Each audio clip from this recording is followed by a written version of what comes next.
Hello मेरे छोटे भाई बहन, तो कैसे हैं आप लोग और कैसी चल रही है आपके बोर्ड 2026 की तैयारी। तो मेरा नाम दीपांशु राजपूत है और मैंने यूपी बोर्ड क्लास 12 में डिस्ट्रिक्ट रैंक 4 गेन की है। आप सभी प्यारे भाई बहनों को मैं आगे बढ़ते हुए इस क्लास के अंदर मैं आपको बताऊंगा विलयन, विद्युत रसायन और रासायनिक बलगति के कंप्लीट फॉर्मूला सीट। आज की क्लास में हम तीनों चैप्टर जो हमारे फिजिकल केमिस्ट्री के चैप्टर्स हैं, अगर आप न्यूमेरिकल्स नहीं बना पाते, अगर आपको न्यूमेरिकल में दिक्कत होती है तो न्यूमेरिकल को आसान बनाने के लिए मैं आज आपको कंप्लीट फॉर्मूला सीट बताऊंगा।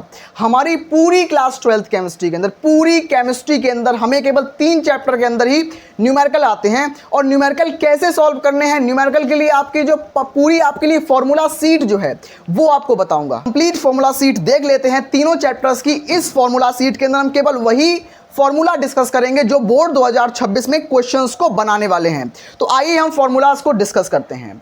फॉर्मूला आगे बढ़ने से पहले मैं आपको एक रिक्वेस्ट करता हूं कि अगर आप लोग मुझे फीस पे करना चाहते हैं तो आप इस क्यूआर कोड पर मुझे पे कर सकते हैं। ये आपकी रिस्पॉन्सिबिलिटी होगी, आप लोग जितना पे करना चाहते हैं कर सकते हैं। अब मैं बात करूंगा हमारे विलियन चैप्टर के मोस्ट इंपॉर्टेंट फॉर्मूलाज पर। देखो, विलियन चैप्टर के अंदर वैसे तो बहुत सारे फॉर्मूलेज हैं, लेकिन इस क्लास के अंदर हम केवल वही डिस्कस करेंगे जो फॉर्मूले 2026 में क्वेश्चन बनाने वाले हैं। मैं केवल ऐसे फॉर्मूले डिस्कस नहीं करूंगा जो फायदेमंद नहीं है, मैं केवल वही डिस्कस करूंगा जो 26 में क्वेश्चंस को बनाने वाले हैं। हमारा पहला नंबर जो फॉर्मूला होगा वो होगा मोलरता का फॉर्मूला, यानी कि मोलरता यानी कि मोलैरिटी। मोलरता को हम m के द्वारा रिप्रेजेंट करते हैं। m बराबर WB into 1000 upon MB into V, जहां पर m जो होता है m मोलरता होती है, WB जो होता है वो विलेय का भार होता है और गुणा 1000 करते हैं। उसके बाद हमारे पास जो यहां पर MB होता है, MB का मतलब होता है विलेय का अणु भार, विलेय का अणु भार। और V का मतलब क्या होता है? V का मतलब होता है आयतन। किसका आयतन? विलयन का आयतन होता है, याद रखना। तो ये मेरे पास क्या है? ये मेरे पास मोलरता का सूत्र होता है। उसके बाद मेरे पास दूसरा सूत्र होता है मोललता का। यहां से न्यूमेरिकल आना 100% तय होता है कि मोलरता से न्यूमेरिकल आएगा या फिर मोललता से न्यूमेरिकल आएगा। दोनों में से कहीं ना एक जगह से न्यूमेरिकल 100% आएगा। क्या है ये मोललता वाला? कि स्मॉल m बराबर WB into 1000 upon MB into WA।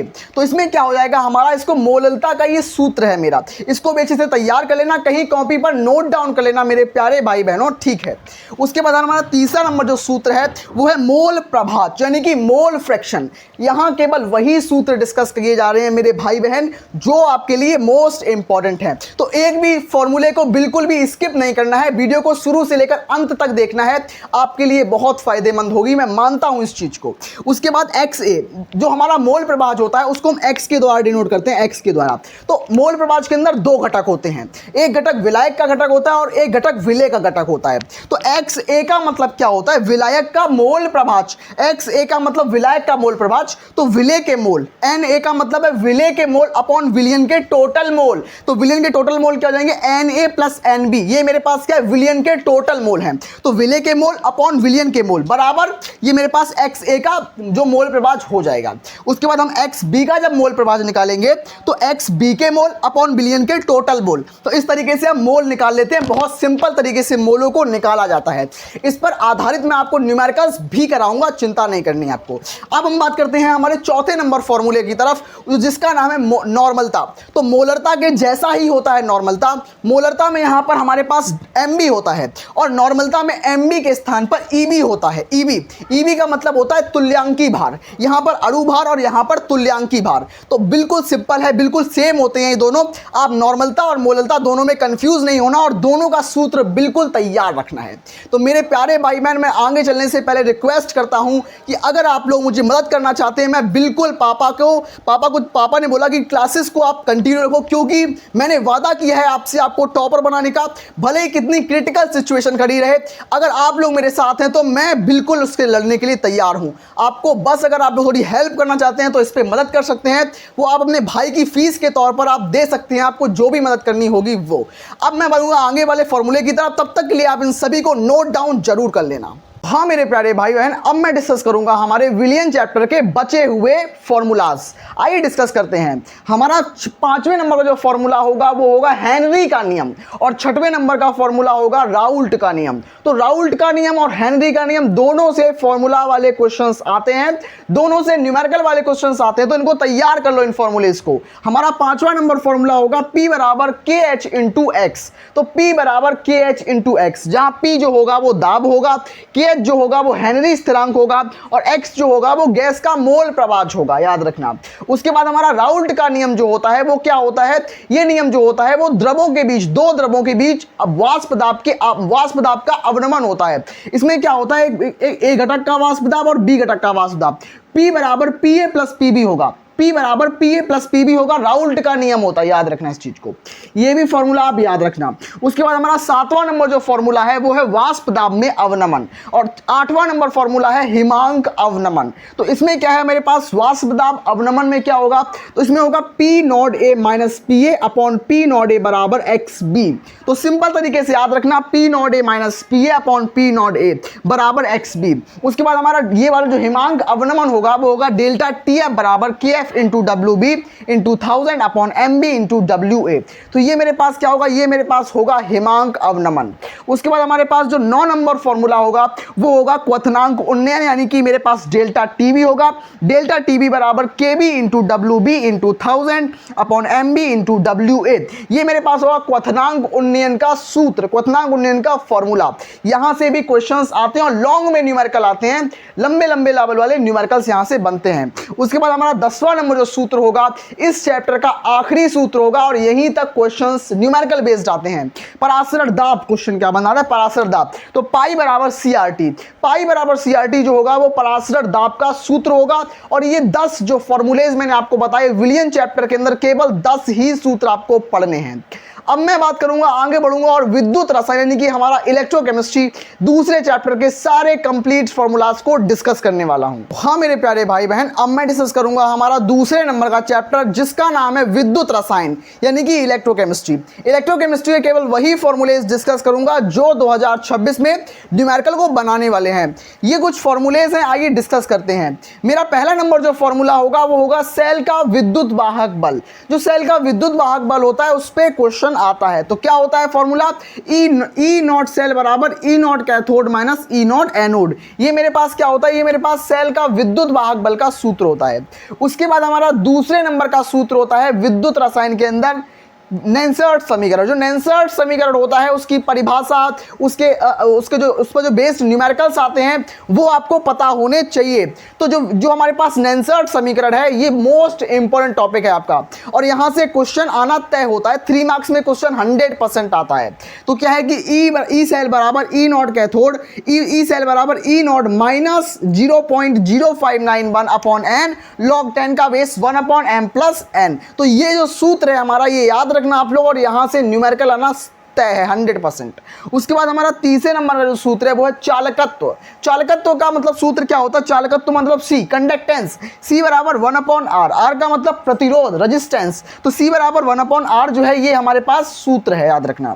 हमारे पास चौथे नंबर का जो फॉर्मूला यानी सूत्र है वो है कोलराउस का नियम। कोलराउस का नियम, कोलराउस एक वैज्ञानिक है, तो कोलराउस का नियम और इसके अनुप्रयोग, इसकी परिभाषाएं भी याद रखना, और इसका सूत्र भी आपको मोस्ट इंपोर्टेंट न्यूमेरिकल्स बनाने में काम आएगा। क्या है कि लैम्डा एम इन्फिनिटी बराबर lambda M positive plus lambda M negative. तो ये मेरे पास क्या होता है, ये मेरे पास होता है कोलराउस लॉ का जो हमारे पास सूत्र होता है वो होता है। तो अब मैंने बात की है 4 सूत्रों के बारे में। अब मैं बढ़ता हूं अपने आगे वाले सूत्र विद्युत रसायन के अंदर। भाई बहन, अब मैं डिस्कस करने वाला हूं आप लोगों के साथ हमारे विद्युत रसायन के बचे हुए फॉर्मूलाज। आइए देखते हैं। हमारा जो 5वां नंबर का जो फॉर्मूला होगा वो होगा तुल्यांकी चालकता, यानी कि लैम्डा EQ बराबर कप्पा इंटू 1000 अपॉन नॉर्मलता। ये हमारे पास होगा तुल्यांकी चालकता का सूत्र। उसके बाद हमारी होगी मोलर चालकता। यहां से चालकता से एक न्यूमेरिकल आना तय होता है। तो मोलर चालकता का सूत्र क्या होता है, लैम्डा M बराबर कप्पा इंटू 1000 अपॉन मोलरता। तो ये मेरे पास सूत्र होता है मोलर चालकता का।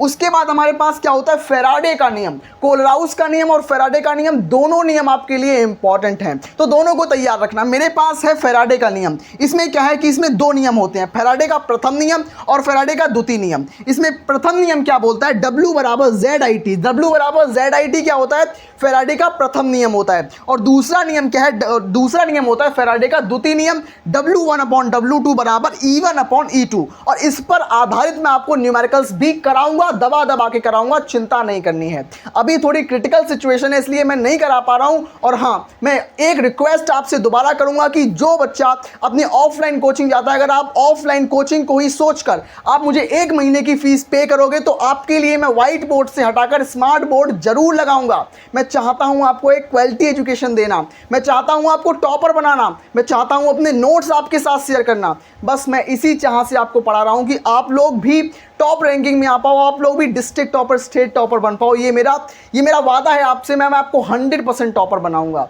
मेरे पास जो हमारा 8वां नंबर जो फॉर्मूला होगा वो होगा विशिष्ट चालकता का, यानी कि स्पेसिफिक कंडक्टिविटी। इसमें क्या होता है, इसमें होता है कप्पा बराबर C × L/A। C का मतलब क्या होता है, C का मतलब होता है चालकत्व यानी कि कंडक्टेंस। L का मतलब क्या होता है, लेंथ।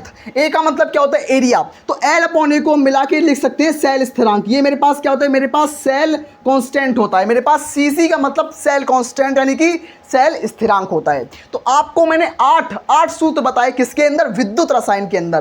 केवल 8 सूत्रों को ही पढ़कर आप विद्युत रसायन का कोई भी न्यूमेरिकल चुटकियों में सॉल्व कर सकते हैं, बिल्कुल बेहतरीन तरीके से।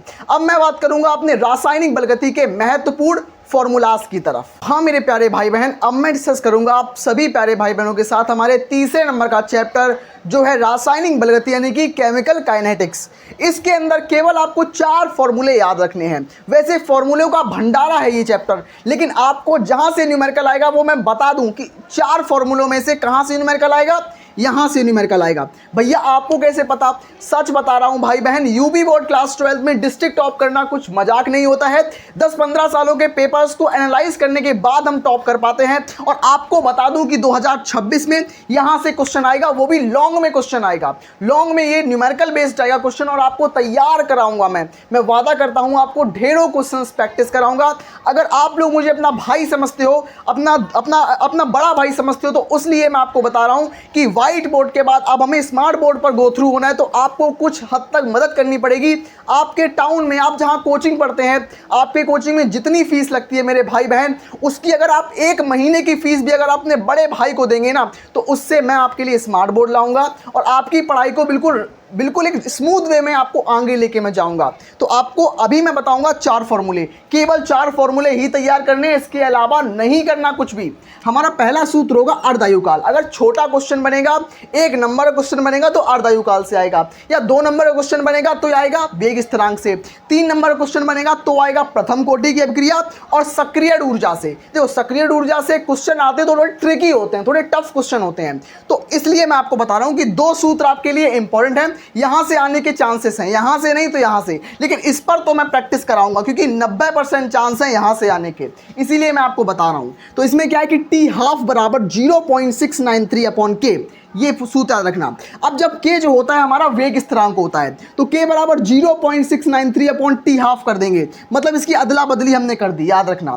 उसके बाद हमारा प्रथम कोटि की अभिक्रिया का व्यंजक होगा ये। यहाँ का डेरिवेशन आप तैयार मत करना, डेरिवेशन नहीं आएगा, यहाँ से न्यूमेरिकल ही आता है। तो K बराबर 2.303/T log 10 का बेस A/A-x, ये याद रखना, आप लोग तैयार कर लेना सूत्र, यहाँ से न्यूमेरिकल आना 100% तय है। उसके बाद हमारा चौथा नंबर जो सूत्र है वो है सक्रिय ऊर्जा यानी कि एक्टिवेशन एनर्जी। इसमें क्या है कि इसमें EA बराबर 2.303 into R T1 into T2/T2 minus T1 log 10 K2/K1। ये मेरे पास थोड़ा ट्रिकी फॉर्मूला है, इसमें थोड़ा फंसना नहीं है आपको। मैं आपको बता दूं, EA जो है वो सक्रिय ऊर्जा है, R जो मेरे पास है वो गैस नियतांक है, T1 T2 यहाँ पर तापमान है, अलग अलग तापमान है, K1 K2 यहाँ पर वेग स्थिरांक है। तो इस तरीके से ये 4 ही सूत्र आपको तैयार करने हैं। आप कहीं और जाओगे आपको ढेरों सूत्र मिलेंगे, लेकिन वो आपके काम के नहीं हैं। आपके पास केवल इतना समय बचा है, बिल्कुल थोड़ा सा समय, 100 दिन 100-150 दिन बचे हैं, उसमें ही आपको तैयारी मैं कराऊंगा